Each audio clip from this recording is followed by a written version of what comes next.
Assalamualaikum warahmatullahi wabarakatuh.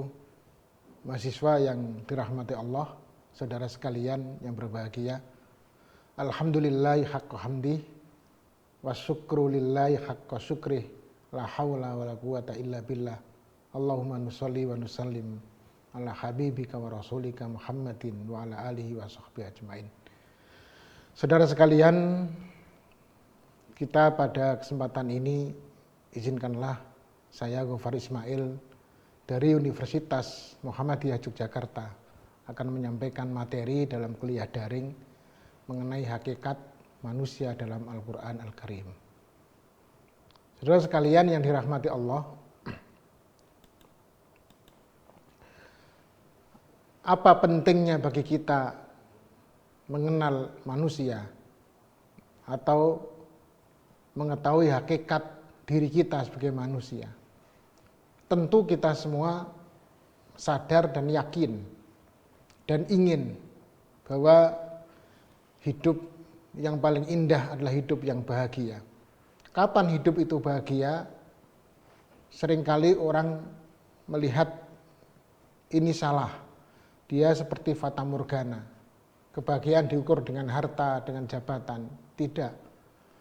Orang akan hidup bahagia ketika dia hidup di bawah sinar ridha Allah subhanahu wa ta'ala dan bersamanya.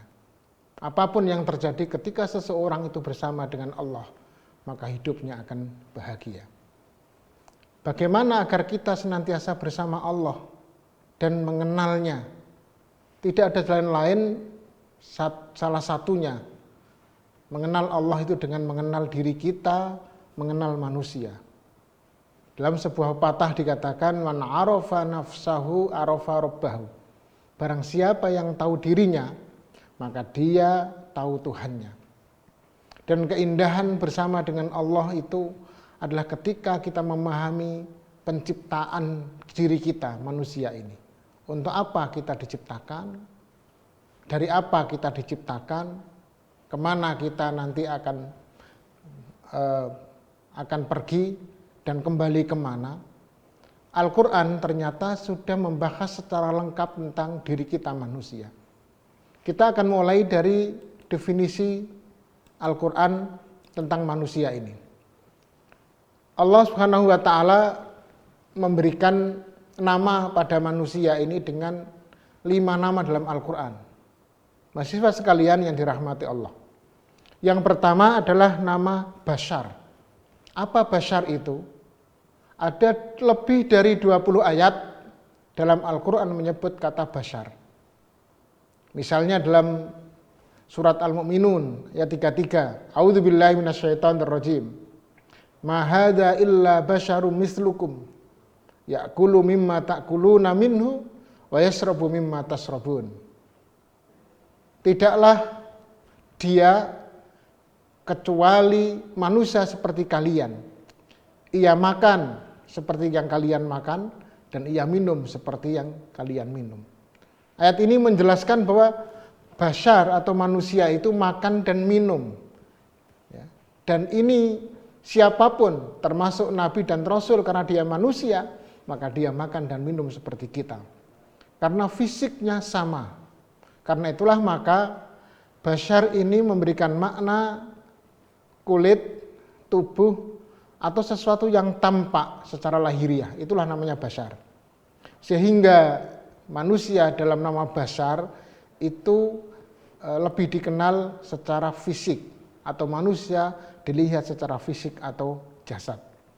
Dan wujud yang nyata inilah namanya bashar. Lalu yang kedua, Allah memberikan nama manusia dengan al-ins.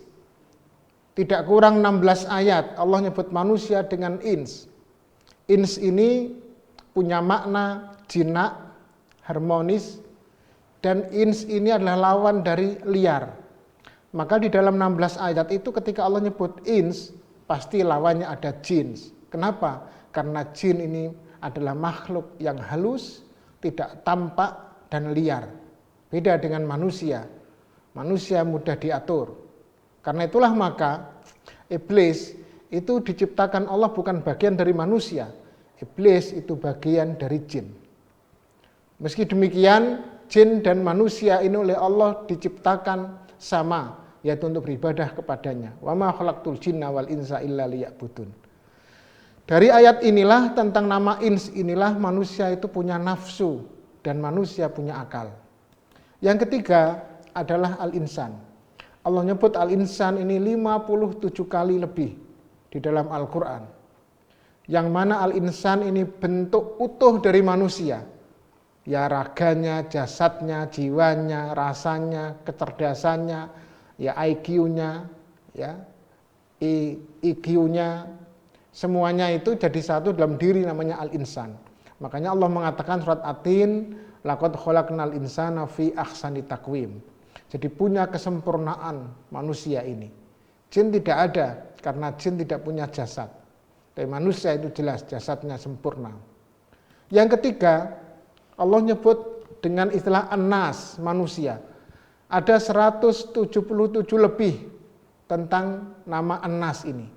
An-nas ini adalah jamak dari insan. Jadi ini makhluk komunitas, makhluk sosial. Maka ketika Allah nyebut kata an-nas, itu dikaitkan dengan pasangan, interaksi dengan yang lain, kebersamaan, berbagi fungsi tentang manusia ini. Disinilah manusia tidak bisa hidup sendiri. Manusia itu adalah makhluk komunitas. Dia akan hidup bersama dengan yang lain. Karena itu Allah ciptakan berpasangan. Ya, tidak sendirian. Allah itu ahad, sendirian, satu. Dan manusia itu berpasangan. Makhluk Allah ciptakan semua berpasangan, termasuk manusia. Ada zakarin wa untha, ada laki-laki dan perempuan. Ini adalah istilah yang keempat. Yang kelima, Allah sebut dengan nama Bani Adam.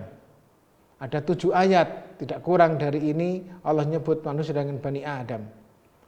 Seperti dalam surat Al-A'raf ayat 172, wa id akhadha rabbuka min bani adama min duhurihim dzurriyyatahum wa asyhadahum ala anfusihim alastu bi rabbikum qalu bala syahidna.